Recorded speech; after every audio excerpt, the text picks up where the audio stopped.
Hi, my name is Rob Van Egmond. I'm Vice President of Exploration for Dolly Varden Silver. Our project's in northwestern British Columbia, Canada. We're developing one of the highest grade, largest precious metals deposits in the area, and we're drilling right now and advancing that project as we go. Rob, good to meet you. In fact, we met on stage and we kind of talked through this, so this is going to be easy. Yeah. We've even got the accompanying sound of people clearing up cutlery like we did exactly. on stage. Getting at the end of the show. So here we are. So apologise for the quality of noise for people listening in, and for people watching in, you're going to have to maybe lip read for some of this. So we're here at the conference. Been good for you? Yeah, we've met a good broad range of investors and issuers as well, just sharing knowledge. It's been good. Range from institutional to just individual investors. So right now we're seeing a resurgence in the silver price. Well, a slight reset last week, but it's all good. It's headed definitely the right direction. Yeah. So you're seeing people sort of jumping up and going, well, it's just give me any silver story. How do you stand out from the crowd if that is the case? Well, in the last year, it hasn't been the greatest. Yeah. And Dolly Varden, just because we're a pure silver play or I guess silver primary play. Yeah. We've actually maintained, so year on end up to about November last year, we were up 7%, where a lot of our peers were down 10 to up to 25%. So we're already starting at a higher level. And now with silver coming around and the fact that we are a pure silver play, we get a lot more leverage now that the price is going up. So how does that work? In the sense, like in terms of you want to obviously you kind of go to two zones, as it were, in that sense, primary or almost pure play silver, and then you kind of got a little combination with a bit more gold in it up. Yeah.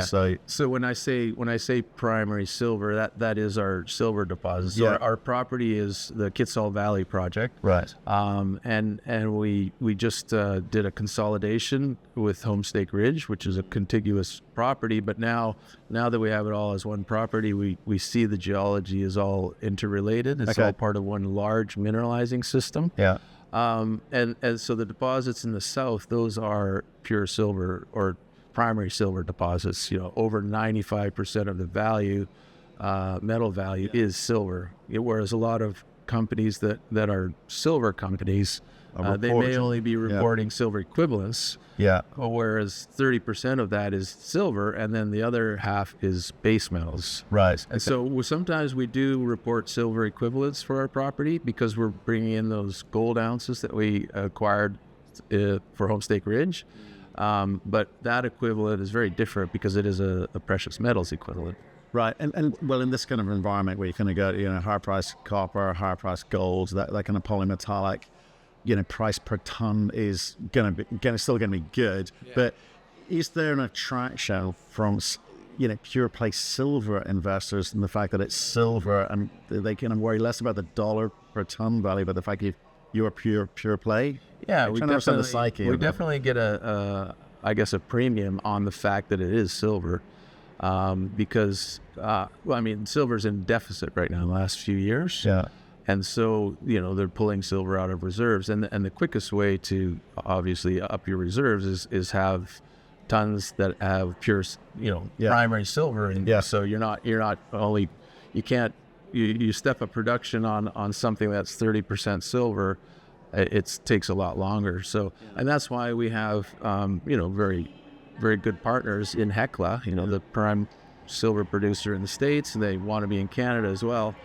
They know that that's how you're going to, fulfill that deficit is these primary silver deposits. Right. Okay. And if you think about sort of silver bias, I'm trying to understand the silver world, because for me it's been historically kind of pretty erratic. But with this introduction of this industrial use, whether it be solar panels or other things, and medical, it seems to be sort of steadying the ship somewhat in terms of the demand side of things. Is that the case?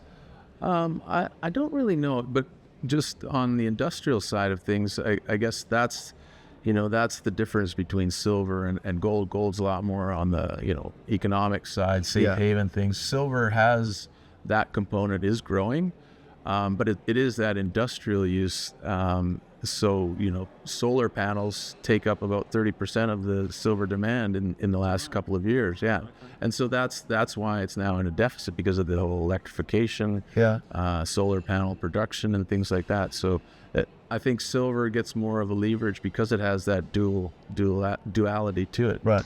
And then there's countries like India who use it more as a investment. And so they're buying a lot of silver as well. Okay. So the basic macro questions here. There's a lot of sort of silver produced as a byproduct, right? In which case it's like harder to tell when it comes onto market, because other commodities may be suffering and therefore mines may exactly. Operate, yeah, right? it's affected. The production of those as a byproduct is affected by the primary product, which might be lead or zinc. So coming back to your point about silver being in deficit at the moment, it's kind of does that kind of swing around and vary year to year? Is it going to swing around? Yeah. It's like all the metals, the copper, for example. If we want to electrify the world, there's no way we can meet the numbers that are projected for what's needed. And I guess silver is somewhat the same way. All we can do is try our best, and it's these high quality assets like Dolly Varden, like the silver deposits and the gold deposits, that are going to fulfill that deficit quicker than something that's a byproduct. Okay. Get off the macro and back onto the company. It just helps people like me, perhaps never really been trade like silver investors, and just trying to wonder, has a sort of, like say, the steadying of the ship somewhat by introduction of the industrial component here is a bit more reassuring, because it's a bit more predictable. The demand's not going away. That's okay. Point of it. So, with regards to what you were doing this year, I'm mentioning growth stories and building from where we are today. So, what's happening this year? Yeah, so we have started drilling. We started about 3 weeks ago, a little earlier than usual for northwestern British Columbia, because we have a lower snowpack. Mm-hmm. So last year we had a very large program of over 51,000 meters. But from that, we defined a lot of structural corridors where the silver mineralization is wider. So all our deposits are meant for underground mining. But we're trying to keep the intercepts to wide widths, and so we're finding veins that are 10 to 25 meters wide, true width, and so it's amenable to bulk underground mining, which is a lower cost method, and that'll help us get into production sooner. And then we're following up on some new discoveries. We have some gold discoveries in the northern part of the project that are completely separate from what we're doing in the south. Yeah. And that's, like 1,300 grams per ton gold with almost 800 grams per ton silver. And so those numbers are looking similar to what we see at the Brucejack mine, which is just to the north of us. And so we'll be following up on that kind of stuff. But we're really working towards de-risking the resources we have and growing out those high-grade cores. Right. But is the target for you and the team about making new discoveries? Is it about working out the sort of extent of each of the targets, or will you at some point look to start putting some economics on one or more of these assets and try and work out how this thing actually gets mined? Because we're seeing a lot of people change strategies given the markets that we've seen for the last 3 years. Yeah, exactly. You want to take advantage of the bull market, right, and get closer to production. So we've always had a twofold approach. We've always kept that exploration component, and the unique thing is that it's not one big deposit. It's several deposits up the valley. About a 50 to 60 million ounce silver size, and so we're trying to find a number of those, and we have indications that there is possibility it's underneath the sedimentary cap, so it hasn't been found in the last 100 years, but that's what we're working towards. So. Again, twofold. We are upgrading and de-risking those deposits that we do have, and we will be working towards putting an updated resource. But then on that updated resource, we would start putting economics, because you've got to start somewhere. But we'll always have that exploration component to see how big it is. And I mean that's. The majors that are interested in us and watching us know that this is part of something bigger. So there's still a lot to be found. But in that instance, as you describe, if this is part of something bigger, then you don't necessarily want to be putting plans down about where you put a plant. Because you talk about a hub and spoke kind of system, kind of like trucking stuff to one central location. if it's big enough, maybe there's 2 central locations, or maybe actually the plant doesn't need to be here, it needs to be further upstream. You know, so I guess you're not rushing to make that decision because you're explorers. Someone else is going to come in and take your data and make that call. So from that point of view, doing an economic study maybe isn't necessarily top of your mind. Yeah, it's true.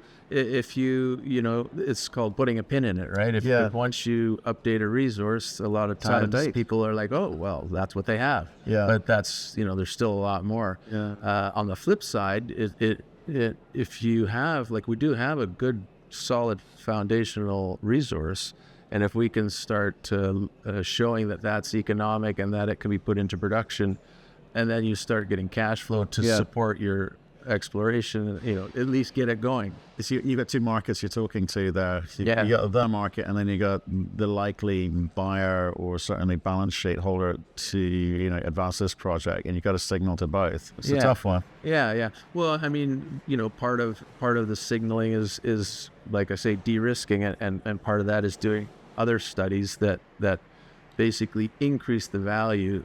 Not all ounces are created equal, and so if we can put studies showing, as you said, the hub and spoke, that increases the value because you can see the path forward to production. And, there's a permitted area here. We have road access, barge access, so low cost infrastructure, things like that. Mm-hmm. If you can show all that and combine it in your economic study, then that adds a lot. Yeah, and I guess there are a few things that kind of talk to both of those audiences, and it sounds like the network. So with regards to that, given you've got different pockets along strike, again, not all ounces are created equal, but one assumes that also applies to not all ounces are recovered at the same rates. Yeah.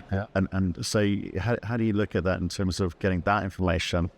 So we do have past production at Dolly Varden. The Torbert mine was the largest one, and so we know that the metal can be taken out. We know the silver recoveries are in the mid to high 80s from those production records, and then we've done modern preliminary metallurgical work on Torbert itself and one of the other deposits, and so we're just continuing that. I mean, just the mineralogy and the style of mineralization is the same in all the deposits. Okay. But we still have to back it up with a real study to show that it is recoverable. Right. Okay. So given the market is kind of a little bit frothy and buoyant at the moment, lots more people are kind of leaning into this story. You kind of explained perhaps why you stand out in terms of that pure play aspect of what you're going. Are you finding it easy to talk to people about the money side of the equation? Because you got to get moving. Right? Yeah. Well, yeah. I mean, we because it is a very unique project, and we are the only primary silver play in northwestern British Columbia, which is a very safe jurisdiction. We have social license with First Nations. The provincial government is streamlining permitting processes. So having that unique, safe environment, it allows us to continue advancing the project, but. I lost track of where I'm going. What was the question? These kids. These kids are getting performance. Lots of new students coming to the space. Sorry, segue here, but it's really important. There's lots of students they've been paid to come here and sort of in terms of accommodation, food, and so forth. They listen and get access to people like you. Yeah. And have to come into the sector, which we need. Yeah. But what I'm also hearing is a lot of energy, a lot more energy than I've heard from the guys who've been doing mining for far too long. Exactly. We'll beat it out of them. Don't worry. So, you answered the question. It's fine. So this year's a pretty exciting one for you guys in that sense. One, the silver price doing a lot of heavy lifting for you, which is great. Your grades continue to be good, and the plant continues to appear in front of you. So a bit more of the same, I suspect, from you. Yeah, and I remember now you're asking about money, and so we have a big program planned. It's 25,000 meters, and we are fully funded. Mm-hmm. But having said that, there's a lot of demand because it's such a unique project. However, our investor base is fairly sticky. We have Hecla, Eric Sprott.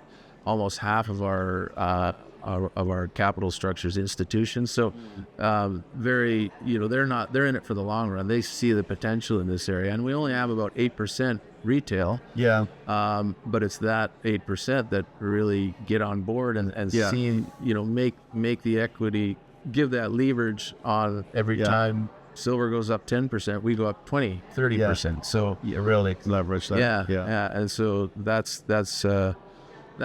we'll see a little later on in the summer. We'll finish this program, and if we need more money, it's not a problem, especially being in the silver space and being so unique and in this market. So I'll say, good man. Good to see you. Thanks for telling us the story. Yeah. And we'll follow you. Thank you. With great interest. All right. Thanks for having me. Cheers.